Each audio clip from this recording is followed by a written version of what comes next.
ആരോഗ്യം അല്ലാഹു നൽകിയ വലിയ അനുഗ്രഹമാണ്. ഈ ആരോഗ്യം നിലനിർത്താൻ പല സംഗതികൾ നമ്മൾ ചെയ്യാറുണ്ട്. എന്നാൽ മഹാനായ അലി ഇബ്നു അബീ ത്വാലിബ് തങ്ങൾ പഠിപ്പിച്ചിരുന്ന ചില ടിപ്സുകൾ നമുക്കിന്ന് പഠിക്കാം.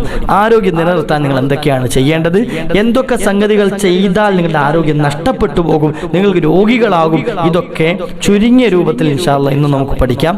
ഈ വീഡിയോ പൂർണ്ണമായി കേൾക്കാൻ ശ്രമിക്കുക, മറ്റുള്ളവരിലേക്ക് എത്തിച്ചു കൊടുക്കുക. അല്ലാഹു തൗഫീഖ് നൽകുമാറാകട്ടെ. ഇറച്ചി ഭക്ഷണം എനിക്ക് ഇഷ്ടമല്ല ഉസ്താദേ, ഇറച്ചി കഴിക്കാൻ താല്പര്യമില്ല. ഇറച്ചി അല്ലാത്ത മറ്റെന്തെങ്കിലും കഴിച്ചാൽ എൻ്റെ ആരോഗ്യം നിലനിന്ന് കിട്ടുമോ? ഇറച്ചി കഴിച്ചില്ലെങ്കിൽ എന്തെങ്കിലും കുഴപ്പമുണ്ടാകുമോ? ഞാൻ എന്ത് ഭക്ഷണമാണ് കഴിക്കേണ്ടത്? ജീവിതത്തിൽ എന്തൊക്കെയാണ്, ദിവസവും എന്തൊക്കെ ഭക്ഷണങ്ങളാണ് എൻ്റെ ഭക്ഷണ ക്രമീകരണത്തിൽ ഞാൻ മാറ്റം വരുത്തേണ്ടത്? പൂർണ്ണമായി ഈ വീഡിയോയിൽ പറയുന്നുണ്ട്. ഇൻഷാ അല്ലാഹ് ഒന്ന് കേൾക്കാൻ തയ്യാറാകാം. السلام عليكم ورحمة الله وبركاته. بسم الله والحمد لله والصلاة والسلام على أشرف رسول الله. أعوذ بكلمات الله التامات من كل شيطان وهامة ومن كل عين لامة. الله നമ്മുടെ സൽക്കർമ്മങ്ങളൊക്കെ കബൂലാക്കുമാറാകട്ടെ. എല്ലാ അപാകതകളും അല്ലാഹു മാപ്പ് ചെയ്തു തരുമാറാകട്ടെ. ആരോഗ്യം നമ്മുടെ ഇബാദത്തുകൾക്കൊക്കെ മുഖ്യമായ പങ്ക് വഹിക്കുന്ന ഒന്നാണ്. ആരോഗ്യമുള്ളവന്റെ ഇബാദത്തുകൾക്കാണ് ആരോഗ്യമില്ലാത്തവന്റെ ഇബാദത്തുകളെക്കാൾ ശ്രേഷ്ഠതയുള്ളത്.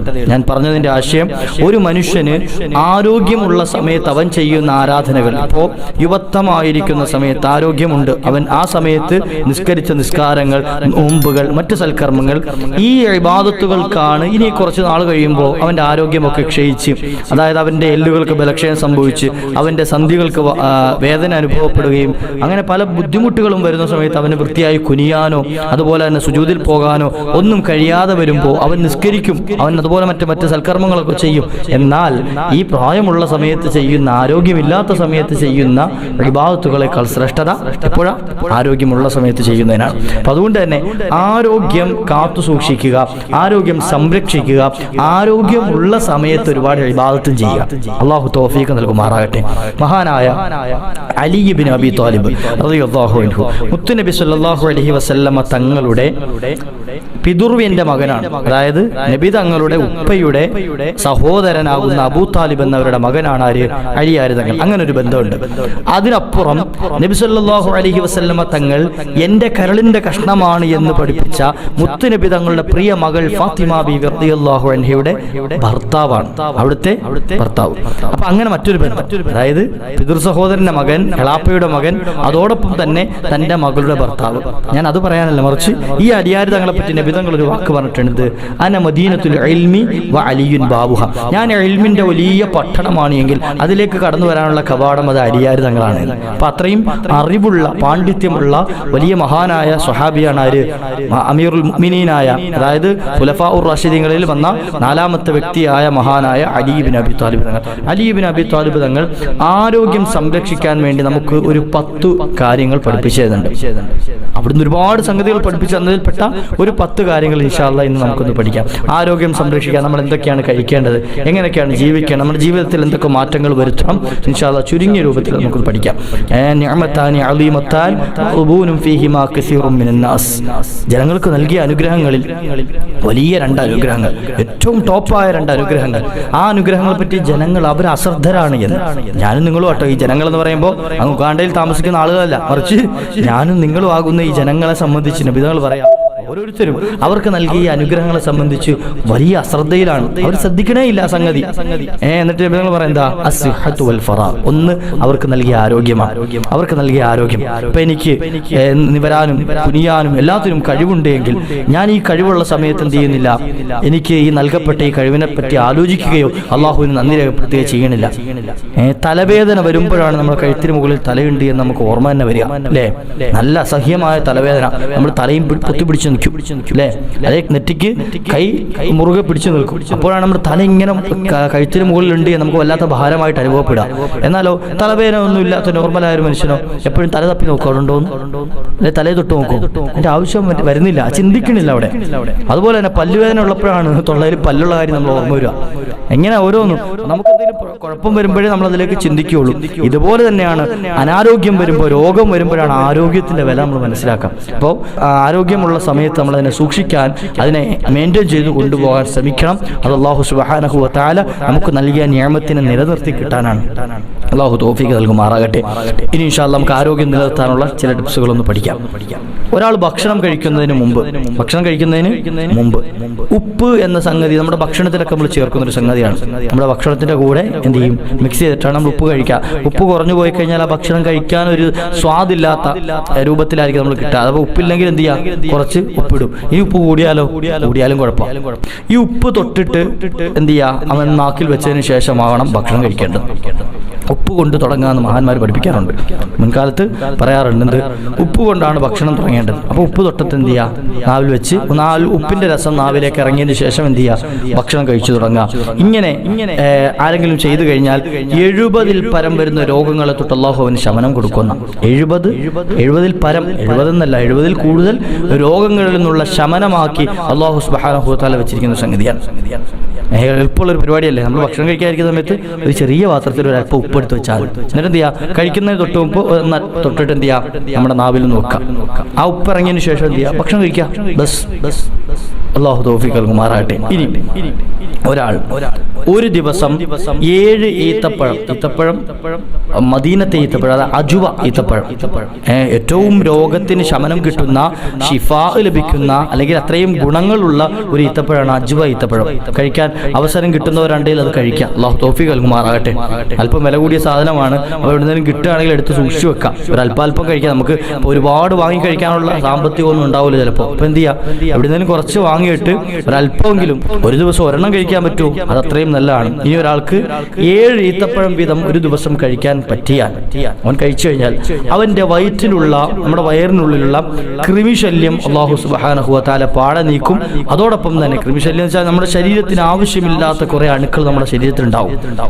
ആവശ്യമില്ലാത്ത പുറം തള്ളപ്പെടേണ്ട ചില അണുക്കൾ, അതിനെ പുറം തള്ളിയില്ല എങ്കിൽ ഈ അണുക്കളാണ് നമ്മുടെ ശരീരത്തിൽ മറ്റു രോഗങ്ങളായി എന്ത് ചെയ്യുക, ബാധിക്കുക, പല രോഗങ്ങൾക്കും കാരണമാകുന്നത്. അപ്പൊ ഇതിനെ ഒഴിവാക്കാൻ പല മാർഗങ്ങളുമുണ്ട്. അപ്പൊ അതിൽ മഹാന്മാർ പഠിപ്പിച്ചു തന്ന ഏറ്റവും നല്ലൊരു മാർഗമാണ് അജുവ ഈത്തപ്പഴം കൃത്യമായി കഴിക്കുന്നവനാണെങ്കിൽ ഈ കൃമിയുടെ ശല്യം, ഈ അണുക്കുറൽ ശല്യം എന്ത് ചെയ്യില്ല, നമ്മുടെ ശരീരത്തിൽ ഉണ്ടാകൂല. അത് മാറിക്കിട്ടാൻ കാരണമായി തീരും. അല്ലാഹു തൗഫീഖ് നൽകുമാറാകട്ടെ. അതോടൊപ്പം തന്നെ മഹാനായ അലിയാർ തങ്ങൾ പഠിപ്പിക്കുന്ന മറ്റൊരു ഗുണം കൂടിയുണ്ട്. അജുവ ഈത്തപ്പഴം സ്ഥിരമായി കഴിക്കുന്നവന് സിഹർ ബാധിക്കുകയില്ല എന്ന്. സിഹർ എന്ന മാരണം ചെയ്യുക, കൂടോത്രം ചെയ്യുക. ആരെങ്കിലും നമ്മളോട് ശത്രുത വെച്ചിട്ട്, എന്തെങ്കിലും വൈരാഗ്യം വെച്ചിട്ട് നമ്മൾക്കെതിരെ എന്ത് ചെയ്തു, ഒരു മാരണം ചെയ്തു, കൂടോത്രം ചെയ്തു. സിഹർ ചെയ്താൽ നമ്മൾ കേൾക്കും. ഏറ്റുകഴിഞ്ഞാൽ ചിലപ്പോൾ പല ബുദ്ധിമുട്ടുകളും വരാം. ചില ആളുകൾക്ക് സിഹറിന്റെ പല അടയാളങ്ങൾ മഹാന്മാർ പഠിപ്പിച്ചു തരുന്നുണ്ട്.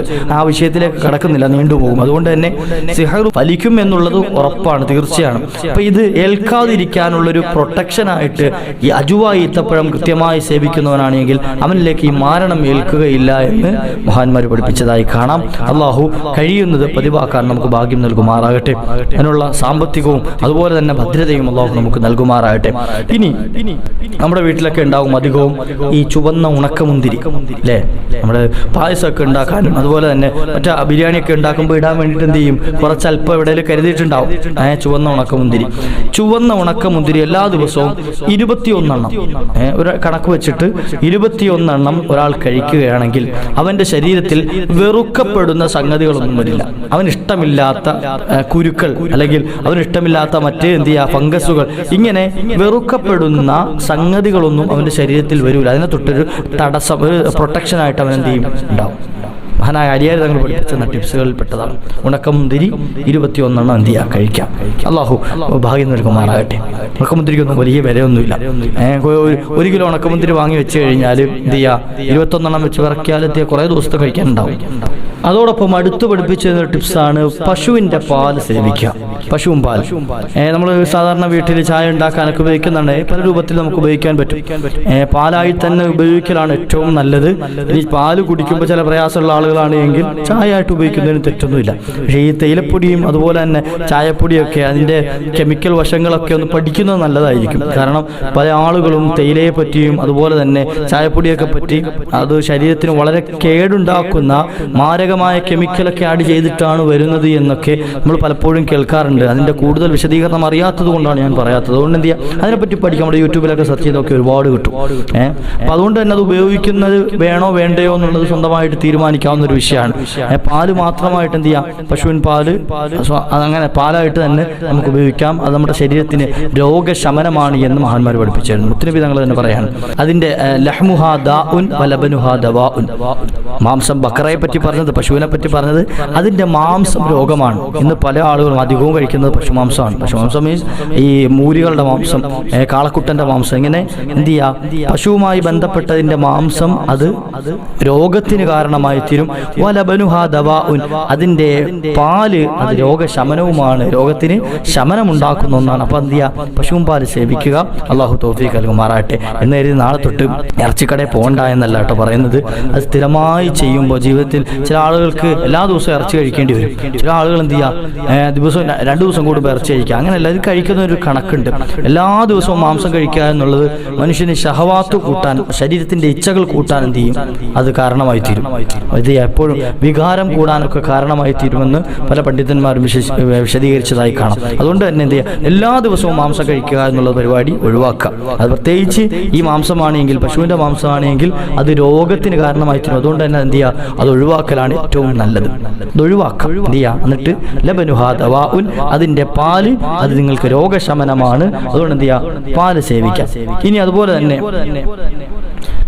ഈ പ്രസവിച്ച പെണ്ണുങ്ങളാണെങ്കിൽ പലരും പ്രസവ ശുശ്രൂഷയൊക്കെ ചെയ്യുമ്പോൾ ചെയ്യാറുള്ളതാണ്. പ്രസവിച്ച പെണ്ണുങ്ങൾ അവർക്ക് ഏറ്റവും കഴിക്കാൻ ഉചിതമായത് ഈത്തപ്പഴമാണ് കേട്ടോ.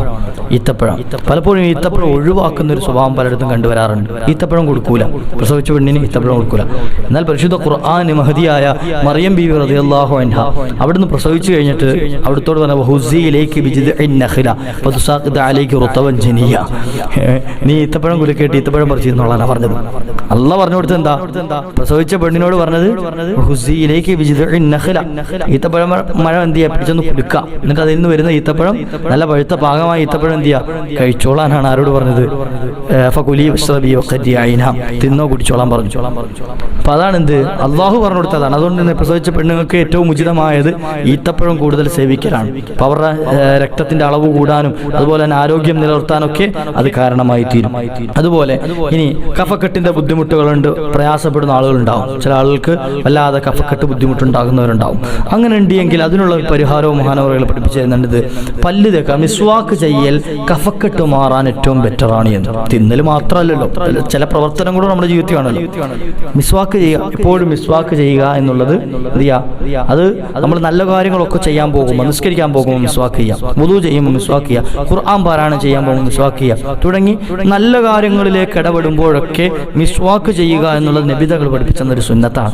ആ സുന്നത്ത് കൊണ്ട് തന്നെ മഹാന്മാരുടെ ജീവിതത്തിൽ വലിയ അത്ഭുതങ്ങൾ കാണിച്ചത് ഒരു യുദ്ധത്തിന്റെ വേളയിൽ മഹാന്മാരും സ്വഹാബത്തും ശത്രു സൈന്യങ്ങളും തമ്മിൽ വല്ലാത്ത യുദ്ധം നടക്കുകയാണ്. യുദ്ധം നടക്കുന്ന നമ്മൾ എത്ര നോക്കിയിട്ടും ഇവർ പരാജയപ്പെടുത്താൻ കഴിയണില്ല. ആരെ? ഈ ശത്രുക്കളെ. അപ്പൊ ഇങ്ങനെ അവർ സ്വഹാബത്ത് ചിന്തിച്ചു, ഞങ്ങൾ എന്തെങ്കിലും പോരായ്മ ഞങ്ങളുടെ ജീവിതത്തിൽ ഉണ്ടായിട്ടുണ്ടോ? അപ്പൊ സ്വഹാബത്ത് ഇങ്ങനെ ചിന്തിച്ചപ്പോൾ അവർക്ക് മനസ്സിലായി എന്ത്, അവർ മുത്തുനബി തങ്ങളുടെ മിസ്വാക്ക് എന്നുള്ള ആ ഒരു സുന്നത്തിനെ എടുക്കാൻ മറന്നുപോയി.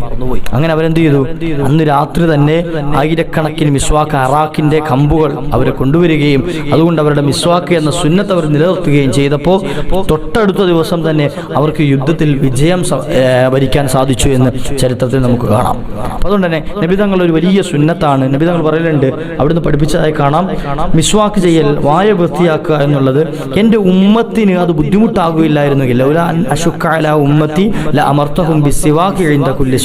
എല്ലാ നിസ്കാര സമയത്തും അവരോട് ഞാൻ എല്ലാ വുദൂ ചെയ്യുന്ന സമയത്തും ഞാൻ അവരോട് മിസ്വാക്ക് ചെയ്യാൻ കൽപ്പിക്കുമായിരുന്നു എന്ന് മുഹമ്മദ് റസൂല. അപ്പൊ നമുക്ക് ബുദ്ധിമുട്ടാകും, കൽപ്പിച്ചാൽ നിർബന്ധമായല്ലോ. അപ്പൊ നിർബന്ധമാക്കി കഴിഞ്ഞാൽ നമുക്ക് പ്രയാസമാകുമോ എന്ന് പേടിച്ചിട്ടാണ് നബിതങ്ങൾ എന്താക്കാതിരുന്നത്, അത് നിർബന്ധമാക്കാതിരുന്നത്. അല്ലെങ്കിൽ ഞാനത് നിർബന്ധമാക്കിയിരുന്നു എന്ന് അത്രയും ഗൗരവത്തിൽ പറഞ്ഞ ഒരു വിഷയമാണ് മിസ്വാക്ക്. അപ്പം കഫക്കെട്ട് പോലത്തെ വിഷയങ്ങൾ മാറാൻ എന്ത് ചെയ്യുക, മിസ്വാക്ക് ചെയ്യൽ മതിയാകുന്നതാണ്. അതോടൊപ്പം തന്നെ പരിശുദ്ധ ഖുർആൻ അധികമായി പാരായണം ചെയ്യുന്നതും കഫക്കെട്ടിനെ ഇല്ലാതെയാക്കാൻ സഹായിക്കുമെന്ന് അലി ഇബ്നു അബി ത്വാലിബ് തങ്ങൾ പഠിപ്പിച്ചിരുന്നു.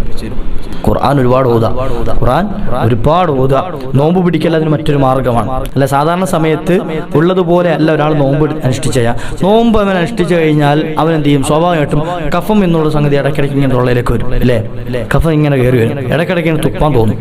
എന്നാൽ മറ്റുള്ള സമയത്തോ ഈ ഒരു ബുദ്ധിമുട്ട് അനുഭവപ്പെടാറില്ല, നോമ്പില്ലാത്ത സമയത്ത്. അപ്പോൾ അതാ നോമ്പ് പിടിക്കലും പരിശുദ്ധ ഖുർആൻ പാരായണം ചെയ്യലും മിസ്വാക്ക് ചെയ്യലും ഒക്കെ കഫക്കെട്ടിൽ നിന്നും രക്ഷ കിട്ടാൻ കാരണമായി തീരും. ഇനി നമ്മൾ ഭക്ഷണം കഴിക്കുമ്പോൾ പലപ്പോഴും ശ്രദ്ധിക്കാത്തൊരു സംഗതിയാണ് സമയക്രമീകരണം. ഭക്ഷണം തോന്നുന്ന സമയത്ത് കഴിക്കാം, എപ്പോഴെങ്കിലുമൊക്കെ കഴിക്കാം, വിശപ്പുണ്ടാകുമ്പോൾ കഴിക്കാം, അതൊക്കെ. പക്ഷേ ഭക്ഷണം സ്ഥിരമായി കഴിക്കുമ്പോൾ ഒരു ക്രമീകരണത്തിലാവണം നമ്മൾ പോകേണ്ടത്. അത് രാവിലത്തെ ഭക്ഷണം വളരെ നേരത്തെ കഴിക്കാൻ ശ്രമിക്കുക, രാത്രി ഭക്ഷണവും നേരത്തെ കഴിക്കാൻ ശ്രമിക്കുക. ഉച്ചയ്ക്ക് വേണമെങ്കിൽ കഴിച്ചാൽ രാത്രി ഭക്ഷണം നിങ്ങൾ ഒഴിവാക്കാൻ പാടില്ല, രാവിലെ ഭക്ഷണവും എന്ത് ചെയ്യാം, മാക്സിമം നിങ്ങൾ ഒഴിവാക്കാൻ പാടില്ല. കാരണം നമ്മൾ ഒരു രാത്രി മുഴുവൻ ഒന്നും കഴിക്കാതെ വയറ് കാലിയായി കിടക്കുന്ന സമയമാണ്. ഈ സമയത്ത് അത് കഴിഞ്ഞിട്ട് ആ ഫാസ്റ്റിംഗ് നമ്മൾ മുറിക്കുന്നത് എപ്പോഴാണ്? രാവിലെയാണ്. നമ്മൾ ഈ ബ്രേക്ക്ഫാസ്റ്റ് എന്ന് പറഞ്ഞാൽ നമ്മൾ രാത്രി മുഴുവൻ ഒന്നും കഴിക്കാതെ കിടന്നിട്ട് ആ നോമ്പ് പോലെ കിടന്ന സമയം നമ്മുടെ വയറ്റിലേക്ക് എന്തെങ്കിലും കൊടുക്കുന്ന സമയം രാവിലെ. ഈ രാവിലത്തെ ഭക്ഷണം നിങ്ങൾ നിർബന്ധമായി കഴിക്കണമെന്ന് പല ആരോഗ്യ വിദഗ്ധരും പറയുന്നതായി കാണാം. നമ്മുടെ ശരീരത്തിലേക്ക് ഊർജ്ജങ്ങൾ ഒരുപാട് സംഭരിക്കുന്ന ഒരു സമയം കൂടിയാണ്. ആ സമയത്ത് കഴിക്കുന്ന ഭക്ഷണത്തിൽ നിന്നും എന്ത് ചെയ്യും, നമുക്ക് ശരീരത്തിന് ആരോഗ്യത്തിന് ഏറ്റവും കൂടുതൽ സഹായിക്കുന്ന ഒരു സമയം കൂടിയാണ്. അതുകൊണ്ട് തന്നെ എന്ത് ചെയ്യുക, രാവിലെ ഭക്ഷണം എന്ത് ചെയ്യുക, പരമാവധി നേരത്തെ കഴിക്കാൻ ശ്രമിക്കുക, നേരത്തെ കഴിക്കുക. അതോടൊപ്പം തന്നെ രാത്രി ഭക്ഷണവും നേരത്തെ കഴിക്കുക. നമ്മൾ രാത്രി ഭക്ഷണം കഴിക്കുന്ന പലപ്പോഴും 10 മണി അല്ലെങ്കിൽ ഇപ്പോൾ ഫാസ്റ്റ് ഫുഡുകളുടെ കാലഘട്ടമാണ്. ഫാസ്റ്റ് ഫുഡിലേക്കൊന്നും ഞാനിപ്പോൾ തൽക്കാലം കിടക്കുന്നില്ല. അപ്പം അതുകൊണ്ട് തന്നെ അതൊക്കെ രാത്രി കഴിക്കുന്ന 11 മണി 12 മണി 1 മണി 2 മണി ഈ സമയത്തൊക്കെയാണ് ഹോട്ടലുകളിൽ തിരക്ക്. എൻ്റെ ശബ്ദം ശ്രമിക്കുന്ന ഹോട്ടൽ ഉടമകൾ എന്നോട് ദേഷ്യപ്പെടേണ്ട, എന്നോട് അവർക്ക് വിഷമം തോന്നരുത്. ഞാൻ ഈ പറയുന്നത് പറയണമല്ലോ, അതുകൊണ്ട് പറഞ്ഞതാണ്, പറയേണ്ട കാര്യങ്ങൾ പറയണം. അപ്പം അതുകൊണ്ട് തന്നെ ആ സമയത്തൊക്കെ നമ്മൾ ഭക്ഷണം കഴിക്കണ്ട എന്നല്ല. ഇപ്പോൾ എന്തെങ്കിലും യാത്ര പോയി അയാൾ തിരിച്ചു വരുന്ന വഴി നേരം വൈകി, ഒരിടത്തും ഭക്ഷണങ്ങളില്ല, അങ്ങനെ വരുന്ന വഴിയിൽ അയാൾ 11 മണിക്കാണ് ഒരു ഹോട്ടൽ കണ്ടത് എന്ന് കരുതി അയാൾ പട്ടിണി കിടക്കണമെന്നല്ല, അവിടുന്ന് കഴിക്കാൻ എന്തെങ്കിലും കിട്ടുകയാണെങ്കിൽ വാങ്ങി കഴിക്കാൻ സമയത്ത് സ്ഥിരമായി ആ സമയമാക്കി കഴിഞ്ഞാൽ നമ്മുടെ ആരോഗ്യത്തിന് വളരെയധികം ദോഷം ചെയ്യും. എല്ലാ ദിവസവും 11 മണിക്ക് ഭക്ഷണം കഴിക്കുക, രാത്രി അല്ലെങ്കിൽ 12 മണിക്ക് ഭക്ഷണം കഴിക്കുക. ചില ആളുകളുണ്ട്, ഷോപ്പ് നടത്തുന്ന ആളുകൾ, അവരെല്ലാം കഴിഞ്ഞ് കടയൊക്കെ പൂട്ടി 11 മണിക്ക് വീട്ടിൽ വന്നിട്ട് കുളിച്ചൊരുങ്ങി റാഹത്തായി വന്നിട്ട് ഭക്ഷണം കഴിക്കാം. എല്ലാ ദിവസവും ഒരു ശീല. എന്നാലോ അധികകാലം അവൻ ആ ശീലം കൊണ്ടുനടക്കാൻ കഴിയില്ല, പെട്ടെന്ന് യാത്ര പോകേണ്ടി വരും. അള്ളാഹു ആഫിയത്തുള്ള ദീർഘായുസ്സ് നൽകുമാറാകട്ടെ. അപ്പോൾ അതുകൊണ്ട് എന്ത് ചെയ്യുക, മാക്സിമം മഗ്രിബിന് മുമ്പ് കഴിക്കാൻ ശ്രമിക്കുക. ഇനി അതിന് സമയം കിട്ടിയില്ലെങ്കിലോ മഗ്രിബ് നിസ്കാരം കഴിഞ്ഞ ഉടനെങ്കിലും ഭക്ഷണം കഴിക്കാൻ ശ്രമിക്കാം.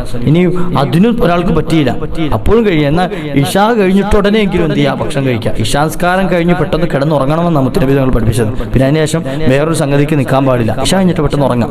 പക്ഷേ ഇനി തീരെ നിവൃത്തിയില്ല, നിർവാഹമില്ല എങ്കിൽ ഇഷാ നിസ്കരിച്ച് അതിൻ്റെ സുന്നത്തും കഴിഞ്ഞ ഉടനെ എന്ത് ചെയ്യുക, ഭക്ഷണം കഴിച്ചിട്ട് കുറച്ച് നേരം അതൊന്ന് ദഹിക്കാനുള്ള സമയമെങ്കിലും ഒന്ന് ഗ്യാപ്പ് കൊടുത്തിട്ട് എന്ത് ചെയ്യുക, ഉറങ്ങാം. ഇതാണ് ചെയ്യേണ്ടത്. മറ്റേത് നമ്മൾ നേരത്തെ കഴിക്കുകയാണെങ്കിലോ അവന് ബാക്കിയുള്ള ഇഷാസ്കാരവും ബാക്കിയുള്ള സുന്നത്തും കാര്യങ്ങളും ഒക്കെ കഴിഞ്ഞ് വരുമ്പോഴത്തേക്കും ഇതൊന്നും ദഹിക്കാനുള്ള സമയമായിട്ടുണ്ടാവും. അപ്പം അതിനുശേഷം അവന് റാഹത്തായി കിടന്നുറങ്ങാൻ സാധിക്കും. അപ്പം ഇതാണ്. മറ്റേത് മൂക്കുമുട്ട നമ്മൾ നിറച്ച് കഴിച്ചിട്ട് എന്ത് ചെയ്യുക, കിടക്കുക, ശരീരത്തിന് ഒരു റെസ്റ്റും ഇല്ലാതെ ഈ ശരീരം ഇങ്ങനെ കിടന്ന് എന്ത് ചെയ്യുക, വർക്ക് ചെയ്തുകൊണ്ടിരിക്കുകയാണല്ലോ. നമ്മുടെ ഈ ആമാശയങ്ങൾ ഇതിങ്ങനെ ദഹിപ്പിച്ച് കിട്ടേണ്ടേ ഒന്നും, അതിനുവേണ്ടി വർക്ക് ചെയ്തുകൊണ്ടിരിക്കുക. അപ്പം നമ്മൾ റിലാക്സ് ചെയ്യേണ്ട സമയത്ത്, നമ്മൾ കിടന്ന് ശാന്തമായി ഉറങ്ങേണ്ട സമയത്ത് നമ്മുടെ ശരീരം ഇങ്ങനെ കടന്ന് വർക്കായിക്കൊണ്ടിരിക്കുകയാണ്. പിന്നെ എങ്ങനെയാണ് ശരീരത്തിന് ആരോഗ്യം നിലനിൽക്കുക? പിന്നെ എങ്ങനെയാണ് നമ്മുടെ ആയുസ് കൂടുതലായി കിട്ടുക? അതുകൊണ്ട് തന്നെ ആയുസ് കുറഞ്ഞു പോകാനും നമ്മുടെ ആരോഗ്യം നഷ്ടപ്പെട്ടു പോകാനും ഒക്കെ കാരണമാകുന്ന പ്രവൃത്തിയാണ് ഭക്ഷണ ക്രമീകരണം ഇല്ലാതിരിക്കൽ, ക്രമം തെറ്റിയുള്ള ഭക്ഷണം. അതുകൊണ്ട് എന്ത് ചെയ്യുക, അത് കൃത്യമാക്കുക. അള്ളാഹു തൗഫീഖ് നൽകുമാറാകട്ടെ. അതുപോലെ തന്നെ വിവാഹം കഴിഞ്ഞ ആളുകളായിരിക്കും അധികവും എൻ്റെ ഈ ശബ്ദം ശ്രവിക്കുന്ന ആളുകൾ. നമ്മൾ വിവാഹം കഴിക്കുന്നതിന് കുറേ, വിവാഹം കഴിച്ചതിൻ്റെ പിന്നിൽ അല്ലെങ്കിൽ വിവാഹം കഴിച്ചു കഴിഞ്ഞാൽ കുറേ ജീവിത രീതികളുണ്ട്, ലൈംഗികമായ ബന്ധമുണ്ട്. അതുപോലെ നമ്മൾ ദാമ്പത്യ ജീവിതം എന്ന് പറയുന്നത് ഒരുപാട് സെഷനുകളാണ്, ഒരുപാട് മേഖലകൾ ഒരുമിച്ച് കൂടിയതാണ് ദാമ്പത്യ ജീവിതം. അപ്പം അതിൽ ശാരീരിക ബന്ധം, ഭാര്യയുമായിട്ടുള്ള ബന്ധം, എല്ലാ ദിവസവും ഒരാൾ ഭാര്യയുമായിട്ട് ബന്ധപ്പെടുകയാണ് എങ്കിൽ അവൻ്റെ ആരോഗ്യം കുറഞ്ഞു പോകാൻ അത് കാരണമായി തീരുമെന്ന് മഹത്തുക്കൾ പഠിപ്പിച്ചിരുന്നു. അതെ, എൻ്റെ ഭാര്യയല്ലേ, അല്ലെ എൻ്റെ ഭർത്താവല്ലേ, ഞങ്ങൾക്ക് എന്തോ ആക്കിക്കൂടെ? അത് തെറ്റൊന്നും അല്ല കേട്ടോ, അത് ഹറാമാണെന്നല്ല ഈ പറയുന്നത്, അല്ലെങ്കിൽ തെറ്റാണ് എന്നല്ല, ചെയ്യുന്നത് കറാഹത്താണ് എന്നല്ല ഈ പറയുന്നത്. മറിച്ച് എല്ലാ ദിവസവും ഒരു ഗ്യാപ്പും ഇല്ലാതെ എല്ലാ ദിവസവും ഭാര്യയുമായിട്ട് ബന്ധപ്പെടുന്നവർ, അത് അങ്ങോട്ടും ഇങ്ങോട്ടും ഭർത്താവാണെങ്കിലും ഭാര്യയാണെങ്കിലും ചിന്തിക്കേണ്ട വിഷയം അതാണ്. ആയിക്കഴിഞ്ഞാൽ എന്ത് ചെയ്യും? അവൻ്റെ ആരോഗ്യം അല്ലെ അവളുടെ ആരോഗ്യത്തിന് അത് ക്ഷതമേൽപ്പിക്കുമെന്ന് മഹത്തുക്കൾ പഠിപ്പിച്ചു. ഇത് എൻ്റെ വാക്കായി പറയല്ല, മഹാനായ അലി ഇബ്നു അബീ ത്വാലിബ് തങ്ങൾ പഠിപ്പിച്ചു തന്നതാണ്. എണ്ണം കുറയ്ക്കണം, ആഴ്ചയിൽ 1-2 തവണ, അതാണ് ഏറ്റവും ബെറ്ററായ രൂപം. ആഴ്ചയിൽ 1-2 തവണ. അല്ലാത്ത ബന്ധങ്ങൾ അത് നിലനിൽക്കുകയുമില്ല. എന്ത് ചെയ്യും? പെട്ടെന്ന് മടുപ്പുണ്ടാകാനും അതുപോലെ തന്നെ അവൻ്റെ ആരോഗ്യം ക്ഷയിച്ചു പോകാനൊക്കെ അത് കാരണമായി തീരും. നര അധികമായി ബാധിക്കാൻ അത് കാരണമായി തീരും. ഇങ്ങനെ തുടങ്ങി പല പ്രശ്നങ്ങൾക്കും അത് വഴിയുണ്ടാക്കും. അതുകൊണ്ട് എന്ത് ചെയ്യുക? ആ രൂപം നമ്മൾ പ്രത്യേകം ജീവിതത്തിൽ ശ്രദ്ധിക്കുക. ഈ പറഞ്ഞൊരു വഴി നമ്മുടെ ജീവിതത്തിൽ പ്രത്യേകം പരിഗണിക്കുക. അല്ലാഹു സുബ്ഹാനഹു വ തആല തൗഫീഖ് നൽകട്ടെ. അതുപോലെ മാംസാഹാരം നമ്മൾ കഴിക്കണം. തീരെ മാംസം കഴിക്കാത്ത ആളുകളുണ്ട്, തീരെ മാംസം തൊടാത്ത ആളുകൾ. ചില ആളുകൾക്ക് മാംസം ഇഷ്ടമേ അല്ല, ഒരു മാംസം ഇഷ്ടമല്ല. അതിപ്പോൾ ഇനി പോത്തായിക്കൊള്ളട്ടെ, ആടായിക്കൊള്ളട്ടെ, കോഴിയാട്ടെ, എന്തായിക്കൊള്ളട്ടെ, ഒരു മാംസം ഇഷ്ടമില്ലാത്ത ആളുകൾ. മാംസാഹാരം നമ്മൾ കഴിക്കുകയാണെങ്കിൽ നമ്മുടെ ശരീരത്തിന് മാംസം ഉണ്ടാകാൻ സഹായിക്കും. നമ്മുടെ ശരീരത്തിൽ എന്ന് കരുതിയ വെജിറ്റബിൾ കഴിക്കുന്നവർക്ക് മാംസം ഉണ്ടാകൂലേ എന്ന് ചോദിക്കണ്ട. വെജിറ്റബിൾ കഴിക്കുന്നവർക്ക് എന്ത് ചെയ്യും? മാംസം ഉണ്ടാകും. മാംസത്തിന് കൂവത്തുണ്ടാകാൻ, ശക്തി ഉണ്ടാകാനും നമ്മുടെ മസിലുകൾക്കൊക്കെ ശക്തി ഉണ്ടാകാനൊക്കെ മാംസാഹാരം കഴിക്കണമെന്ന് ആരോഗ്യ വിദഗ്ധർ അടക്കം നമ്മുടെ മഹാന്മാരൊക്കെ പഠിപ്പിച്ച വിഷയമാണ്. അതുകൊണ്ട് തന്നെ മാംസാഹാരവും നമ്മുടെ ജീവിതത്തിൽ സ്ഥിരമായിട്ട് ഇപ്പോൾ കഴിക്കാത്ത ആളുകൾ പെട്ടെന്ന് അങ്ങോട്ട് കഴിക്കുക നടക്കൂല. അല്പാൽപ്പം എന്ത് ചെയ്യുക? കഴിച്ച് തുടങ്ങുക. ആഴ്ചയിൽ ഒരിക്കലെങ്കിലും മാംസം കഴിക്കുന്ന രൂപത്തിലേക്ക് നിങ്ങളുടെ ജീവിതം മാറ്റിയെടുക്കാം. മാംസാഹാരം കഴിക്കാം. മാംസം കഴിക്കണമെന്ന് പറഞ്ഞിട്ട് സ്ഥിരമായിട്ട് മാംസം കഴിച്ച് അതും ഇടങ്ങേറുണ്ടാക്കാൻ പാടില്ല. അതിലും മിതത്വം പാലിക്കണം കേട്ടോ. ഇസ്റാഫ് കുലു വശ്റബു വലാ തുസ്രിഫു. മാംസം കഴിച്ചോ, വെള്ളം കുടിച്ചോ, പക്ഷേ എന്താക്കാൻ പാടില്ല? ഓവറാക്കാൻ പാടില്ല. മാംസം കഴിക്കുമ്പോൾ ശ്രദ്ധിക്കുക, നമ്മുടെ ശരീരത്തിന് കേടില്ലാത്ത മാംസങ്ങളായിരിക്കും നമ്മൾ കഴിക്കേണ്ടത്. ബ്രോയിലർ കോഴി മാത്രമേ കഴിക്കുള്ളൂ എന്ന് വാശി പിടിക്കാൻ പാടില്ല. ചിക്കൻ എന്ത് ചെയ്യുക? നമ്മൾ അൽഫാം മാത്രമേ കഴിക്കുള്ളൂ എന്ന് നിർബന്ധം പിടിക്കാൻ പാടില്ല. നല്ല മാംസം എന്ത് ചെയ്യുക? കഴിക്കാം. അൽഫാം കുഴപ്പമാണെന്നോ അല്ലെങ്കിൽ അങ്ങനത്തെ ഫാസ്റ്റ് ഫുഡുകളൊക്കെ കേടാണെന്നോ ഒന്നും അല്ല ഞാൻ ഈ പറയുന്നതിൻ്റെ അർത്ഥം. കേടുള്ളതും ഉണ്ടാക്കൂട്ടത്തിൽ. അപ്പോൾ നമുക്ക് തിരിച്ചറിയില്ല ഏതാണ് നല്ലത് ഏതാണ് മോശം. അതുകൊണ്ട് തന്നെ കഴിവിൻ്റെ പരമാവധി നമ്മുടെ വീടുകളിൽ തന്നെ പാകം ചെയ്ത് കഴിക്കാൻ ശ്രമിക്കുക. അല്ലാഹു തൗഫീഖ് നൽകുമാറാകട്ടെ. ഓവറാക്കി ഭക്ഷണത്തിൽ ക്രമീകരണം വരുത്താതെ നമ്മൾ അമിതമായി കഴിച്ചു കഴിഞ്ഞാൽ അത് നമ്മുടെ ശരീരത്തിന് കേടാണ്. ശരീരത്തിന് കേടാണ്. 1/3 ഭാഗം നിങ്ങൾ ഭക്ഷണം കഴിക്കാനും 1/3 ഭാഗം വെള്ളം കുടിക്കാനും ബാക്കി 1/3 ഭാഗം നിങ്ങളുടെ എന്ത് ചെയ്യുക? വായുവിനായിട്ട് നിങ്ങൾ ഒഴിച്ചിടണമെന്ന് നബിതങ്ങൾ പഠിപ്പിച്ചു. അതുകൊണ്ടാണ് വയറിന്റെ 1/3 ഭാഗം മാത്രം നമ്മൾ ഭക്ഷണം കഴിക്കാൻ പാടുള്ളൂ. അപ്പോൾ കഴിക്കുമ്പോൾ മിതമായി കഴിക്കാൻ ശ്രമിക്കുക. അൽ ഇത്തിഹാഫ് എന്ന ഗ്രന്ഥത്തിൽ മഹാന്മാർ വിശദീകരിക്കുന്നുണ്ട് ആരോഗ്യം നശിപ്പിച്ചു കളയുന്ന ചില സംഗതികൾ. അതിൽ ഒന്ന് തന്നെ പറയുന്നത് സംയോഗം അധികരിപ്പിക്കലാണ്. ഭാര്യ ഭർത്താക്കന്മാർ തമ്മിലുള്ള ബന്ധം, ആ ശാരീരിക ബന്ധം കൂടുതലാക്കുന്നവന്റെ ആരോഗ്യം നശിച്ചു പോകാൻ കാരണമായി തീരും. അതുപോലെ തന്നെ പുളിയുള്ള വസ്തുക്കൾ അധികമായി തിന്നാം. ചില ആളുകൾക്ക് വല്ലാത്ത ഹരമാണ് പുളിയുള്ളത്. പുളി വസ്തുക്കൾ അധികമായി തിന്നു കഴിഞ്ഞാൽ അവൻ്റെ ആരോഗ്യം നശിച്ചു പോകാൻ കാരണമായി തീരും. രക്തം, അതിൻ്റെ അളവ്, ആ രക്തത്തിൻ്റെ കണ്ടന്റുകൾ, അതിനാവശ്യമുള്ളതൊക്കെ അത് കുറഞ്ഞു പോകാൻ കാരണമായി തീരും. അതുകൊണ്ട് എന്ത് ചെയ്യുക? പുളിയുള്ള വസ്തുക്കൾ അമിതമായി കഴിക്കാതിരിക്കുക. അതുപോലെ എന്ത് ചെറിയ വിഷയങ്ങൾക്ക് ടെൻഷൻ അടിക്കുക, വെറുതെ ആവശ്യമില്ലാതെ ചെറിയ വിഷയങ്ങളാണെങ്കിൽ പോലും വല്ലാത്ത ടെൻഷൻ അടിക്കുക. ഒരു കാര്യം ഉണ്ടാവില്ല, കുറച്ച് കഴിയുമ്പോൾ ചിന്തിക്കുമ്പോൾ അതൊരു തമാശയായിട്ടായിരിക്കും ഫീൽ ചെയ്യുക. അപ്പം അങ്ങനെയുള്ള സംഗതികൾ പോലും വല്ലാതെ ടെൻഷൻ അടിച്ചുവിടുക. അങ്ങനത്തെ ആളുകൾക്ക് പെട്ടെന്ന് അവർ ആരോഗ്യം നശിക്കാൻ കാരണമായി തീരും. നമുക്കെന്തിനാണ് ടെൻഷൻ? വല്ലാഹു യർസുഖു മൻ യശാഉ ബിഗൈരി ഹിസാബ്. അല്ലാഹു കണക്കില്ലാതെ നൽകുന്നവനാണ്. അവനെന്താ എനിക്ക് നൽകൂല എന്നുള്ള വാശിയൊന്നുമില്ലല്ലോ. അല്ലാഹു എനിക്കും നൽകും. അപ്പോൾ എന്ത് ചെയ്യുക? ഇപ്പോൾ ഒരു ബുദ്ധിമുട്ടുണ്ടെങ്കിൽ പിന്നീട് ആ ബുദ്ധിമുട്ട് മാറും എനിക്ക് ഇൻഷാ അല്ലാഹ്. ആ ചിന്തയോട് കൂടിയിട്ട് ടെൻഷൻ ഫ്രീ ആയ ഖൽബുമായി നടക്കുക. അതിനുള്ള ദിക്റുകളും ഔറാദുകളും ഒക്കെ നമ്മുടെ ജീവിതത്തിൽ കൊണ്ടുവരിക. അല്ലാഹു തൗഫീഖ് നൽകുമാറാകട്ടെ. അതുപോലെ തന്നെ ചില ആളുകൾ പറയാറുണ്ട് ഉറക്കത്തിൽ നിന്ന് എഴുന്നേറ്റ ഉടനെ എന്ത് ചെയ്യണം? വെള്ളം കുടിക്കണം. ഉറക്കത്തിൽ നിന്ന് എഴുന്നേറ്റ ഉടനെ വെള്ളം കുടിക്കുക, വായ ക്ലീനാക്കാതെ.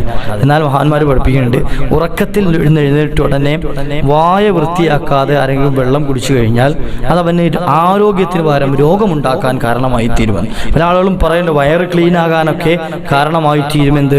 വായ വൃത്തിയാക്കാതെ വെള്ളം കുടിക്കുക എന്നുള്ളത്. അല്ലെങ്കിൽ രാവിലെ തന്നെ ചായ കുടിക്കുക, വായ വൃത്തിയാക്കാതെ ബെഡ് കോഫി കുടിക്കുക. പക്ഷെ അത് ശരീരത്തിന് ആരോഗ്യം നഷ്ടപ്പെടുത്തി കളയാൻ കാരണമായി തീരുമെന്ന് മഹാന്മാർ പഠിപ്പിച്ചിരുന്നു. അതുകൊണ്ട് അതുകൊണ്ട് എന്ത് ചെയ്യാം, അങ്ങനെയുള്ള പ്രവർത്തനങ്ങൾക്ക് ഒഴിവാക്കാം. വായ വൃത്തിയാക്കിയിട്ട് കഴിച്ചാൽ മതി. രാവിലെ എഴുന്നേറ്റ ഉടനെ ഒന്ന് വായ വൃത്തിയാക്കിയിട്ട് വെള്ളം കുടിച്ചോളി, അതിലൊരു കുഴപ്പമില്ല. ആരോഗ്യം നിലനിർത്താനും സഹായിക്കും. ഇനി ആരോഗ്യം നിലനിർത്താനുള്ള ചില മാർഗ്ഗങ്ങളോ, ഞാൻ ഈ നേരത്തെ പറഞ്ഞ മാർഗ്ഗങ്ങളൊക്കെ മഹാനായ അലിയാർ തങ്ങൾ പഠിപ്പിച്ചു തന്നത്. അതോടൊപ്പം തന്നെ ഭക്ഷണം ചവച്ചരച്ചു കഴിച്ചാൽ നിങ്ങളുടെ ആരോഗ്യത്തിന് ഏറ്റവും നല്ലതാണ്. വാരി വിഴുങ്ങാതിരിക്കുക. ഭക്ഷണം എന്ത് ചെയ്യുക, നല്ലതുപോലെ ചവച്ചരച്ച് കഴിക്കുക. അതുപോലെ ഭക്ഷണം കഴിച്ച ഉടനെ നിങ്ങൾ വെള്ളം കുടിക്കാൻ പാടില്ല. ഭക്ഷണത്തിനിടയിലും വെള്ളം കുടിക്കാൻ പാടില്ല. നബിതങ്ങൾ വെള്ളം കുടിക്കാനൊരു രൂപം പറഞ്ഞു തരുന്നുണ്ട്. ഒന്ന്, നിങ്ങൾ ഭക്ഷണം കഴിക്കുന്നതിന് മുമ്പ് കുടിക്കാം. കഴിക്കുന്നതിന് മുമ്പായിട്ട് വെള്ളം കുടിക്കാം. അല്ലെങ്കിൽ ഭക്ഷണം കഴിച്ച് കുറെ കഴിഞ്ഞതിന് ശേഷം എന്ത് ചെയ്യുക, വെള്ളം കുടിക്കാം. ഭക്ഷണം കഴിക്കുന്നതിനോട് കൂടെ വെള്ളം കുടിക്കുക. അതോടൊപ്പം തന്നെ ഭക്ഷണം കഴിച്ച് കഴിഞ്ഞ് ഉടനെ വെള്ളം കുടിക്കുക. ഇത് രണ്ടും ആരോഗ്യം നഷ്ടപ്പെടുത്തി കളയാൻ കാരണമായി തീരുന്നതാണ്. അപ്പൊ എന്ത് ചെയ്യണം, വെള്ളം കുടിക്കണം. എപ്പോൾ കുടിക്കണം, ഭക്ഷണത്തിന് മുമ്പ് കുടിക്കാം. അല്ലെങ്കിലോ എപ്പോൾ കുടിക്കേണ്ടത്, ഭക്ഷണം കഴിച്ച് ഒരു കുറഞ്ഞത് ഒരു അരമണിക്കൂറെങ്കിലും കഴിഞ്ഞിട്ട് കുടിക്കാം. നമ്മുടെ ആരോഗ്യം നിലനിർത്താൻ സഹായിക്കും. അല്ലാഹു തൗഫീഖ് നൽകുമാറാകട്ടെ. അപ്പോൾ ചില ആളുകൾ സംശയം ചോദിക്കും, അപ്പോൾ കഞ്ഞി കുടിക്കുന്നത് രണ്ടുകൂടെ ഒന്നിച്ചല്ലേ? കഞ്ഞി എന്നുള്ളതൊരു ഭക്ഷണമാണ്. കഞ്ഞിയുടെ ശൈലി തന്നെ അങ്ങനെയാണ്. കഞ്ഞിയുടെ രൂപം തന്നെ, അതിന്റെ സുഹൃത്ത് തന്നെ അങ്ങനെയാണ്. അതങ്ങനെ കുടിക്കാൻ പറ്റുള്ളൂ. അങ്ങനെ അല്ലെങ്കിൽ അത് കഞ്ഞിയാവൂലല്ലോ. അപ്പൊ അതുകൊണ്ട് എന്ത് ചെയ്യാം, അതിന്റെ വിഷയമല്ലേ പറഞ്ഞത്. കഞ്ഞി സൂപ്പൊക്കെ അങ്ങനെയുള്ള ഭക്ഷണങ്ങളല്ലേ. അതല്ല, മറ്റ് ഭക്ഷണം കട്ടിയുള്ള പദാർത്ഥങ്ങൾ കഴിക്കുന്ന സമയത്ത് അതോടൊപ്പം തന്നെ വെള്ളം കുടിക്കാതിരിക്കുക. അല്ലാഹു തൗഫീഖ് നൽകുമാറാകട്ടെ. അതുപോലെ തന്നെ മൂന്നാമത്തെ ഒന്നാണ് എന്ത്, മലമൂത്ര വിസർജനത്തിന് ഒരാൾക്ക് ആവശ്യം വന്നു, എന്നാൽ മൂത്രം ഒഴിക്കാൻ മുട്ടി, അല്ലെങ്കിൽ ബാത്റൂമിൽ പോകാൻ മുട്ടി. എന്നാൽ എന്ത് ചെയ്യുക, അത് പിടിച്ചു വെച്ച് നിൽക്കുന്ന സ്വഭാവം ഉണ്ടോ, അവൻ ആരോഗ്യം നഷ്ടപ്പെട്ടു. അത് തടഞ്ഞു വെക്കാൻ പാടില്ല. മനസ്സിലായോ?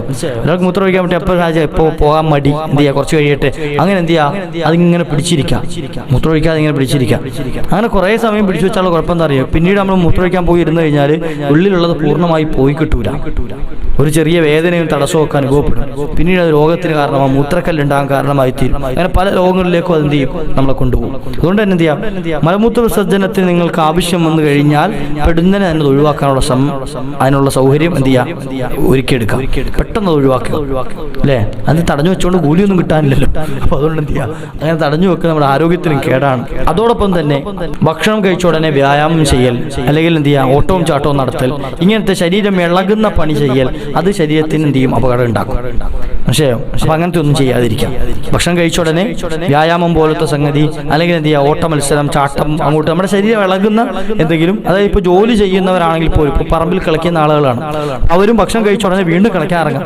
ആരോഗ്യം നഷ്ടപ്പെടാൻ കാരണം. അപ്പോൾ എന്ത് ചെയ്യുക, കുറച്ചൊരു അരമണിക്കൂറെങ്കിലും ഒന്ന് വിശ്രമിച്ച് ശരീരത്തിനൊന്ന് റിലാക്സ് കൊടുത്തതിന് ശേഷം വേണം എന്ത് ചെയ്യുക, ബാക്കിയുള്ള സംഗതികൾ ചെയ്യാൻ. നബി തങ്ങൾ തന്നെ പഠിപ്പിക്കുന്നു, ഭക്ഷണം കഴിച്ച ഉടനെ നിങ്ങളുടെ ശരീരത്തിന് ഇളക്കം തട്ടുന്ന ചലനമുണ്ടാകുന്ന സംഗതികൾ നിങ്ങൾ വർദ്ധിപ്പിക്കാൻ പാടില്ല. കാരണം അത് നിങ്ങളുടെ ശരീരത്തിന് ഉപദ്രവം ഉണ്ടാക്കാൻ കാരണമായി തീരും. മനസ്സിലായോ? നബി തങ്ങൾ പഠിപ്പിച്ചു തരികയാണ്. അതോടൊപ്പം തന്നെ നമ്മൾ ഭക്ഷണം കഴിച്ച ഉടനെ ഉറങ്ങൽ, അതും നമ്മുടെ ശരീരത്തിന് കേടാണ്. മഹാനായ ഇബ്നു ഖയ്യിം റളിയല്ലാഹു അൻഹു പറയുന്നത്, ഭക്ഷണം കഴിച്ച ഉടനെ നിങ്ങൾ ഉറങ്ങാൻ പാടില്ല. ഭക്ഷണം കഴിച്ച ഉടനെ ഉറങ്ങിക്കഴിഞ്ഞാൽ അത് ശരീരത്തിന് കേടുണ്ടാക്കി തീരും. മറിച്ചോ ദഹിച്ചതിന് ശേഷം നിങ്ങൾ ഉറങ്ങാം. ഒരു മണിക്കൂർ അല്ലെങ്കിൽ 2 മണിക്കൂറെങ്കിലും ഒന്ന് ഗ്യാപ്പ് കൊടുത്തിട്ട് അതൊന്ന് ദഹിക്കാനുള്ള, ഹെവി ഫുഡാണെങ്കിലൊക്കെയാണ് അത്രയും വേണ്ടത്. അല്ലെങ്കിൽ കുറഞ്ഞ സമയം കൊണ്ട് എന്ത് ചെയ്യും, നോർമലായ ഫുഡാണ് കഴിക്കുന്നതെങ്കിൽ പെട്ടെന്ന് തന്നെ ദഹിച്ച് കിട്ടാൻ കാരണമായി തീരും. അതിൽ കട്ടിയുള്ള ഭക്ഷണങ്ങളൊക്കെ ആണെങ്കിലാണ് കുറേ സമയം എടുക്കുക. ഇതൊന്നും ദഹിച്ച് കിട്ടണ്ടേ. അപ്പോൾ ദഹിച്ചതിന് ശേഷം നിങ്ങൾ ഉറങ്ങിക്കഴിഞ്ഞാൽ റാഹത്തായി ഉറങ്ങാൻ സാധിക്കും. അതോടൊപ്പം തന്നെ ശരീരം റിലാക്സ് ആകുകയും ചെയ്യും. ശരീരം ഒന്ന് കൂളാകാനൊക്കെ അത് സാധിക്കും. മറ്റേത് ഇങ്ങനെ ശരീരം കിടന്ന് വർക്ക് ചെയ്യല്ലേ നമ്മൾ ഉറങ്ങുന്ന സമയത്തും. നമ്മൾ കൂളാകേണ്ട സമയത്ത് നമ്മുടെ ശരീരം ഹീറ്റ് ആയിക്കൊണ്ടിരിക്കുകയാണ്, ശരീരത്തിന് വലിയ കേടുണ്ടാക്കും. അതുകൊണ്ട് തന്നെ ഈ പറഞ്ഞ കാര്യങ്ങളൊക്കെ നിങ്ങൾ ജീവിതത്തിലൊന്ന് ശ്രദ്ധിക്കാൻ തയ്യാറായി കഴിഞ്ഞാൽ വലിയ മാറ്റം ഉണ്ടാക്കിയെടുക്കാൻ സാധിക്കും. അള്ളാഹു പറഞ്ഞ എനിക്കും നിങ്ങൾക്കും അതിനുള്ള ഭാഗ്യം നൽകട്ടെ. നമ്മുടെ മക്കളെയൊക്കെ ഒന്ന് ശീലിപ്പിക്കുക, നമ്മുടെ ഭർത്താക്കന്മാരെയും ഭാര്യമാരെയും നമ്മുടെ കുടുംബാദികളിലേക്കൊക്കെ ഒന്ന് എത്തിച്ചു കൊടുക്കുക. ഈ വീഡിയോ അവരിലേക്ക് ഒന്ന് എത്തിച്ചു കൊടുക്കുക. അള്ളാഹു തൗഫീഖ് നൽകുമാറാകട്ടെ. ആരോഗ്യമുള്ള ആയുസ് അള്ളാഹു നമുക്കൊക്കെ പ്രദാനം ചെയ്യുമാറാകട്ടെ. ഇൻഷാ അല്ലാഹ് മറ്റൊരു അവസരത്തിൽ മറ്റൊരു വീഡിയോയുമായി കണ്ടുമുട്ടാം. വാഖിറു ദഅവാനാ അൽഹംദുലില്ലാഹി. അസ്സലാമു അലൈക്കും വറഹ്മത്തുള്ളാഹി.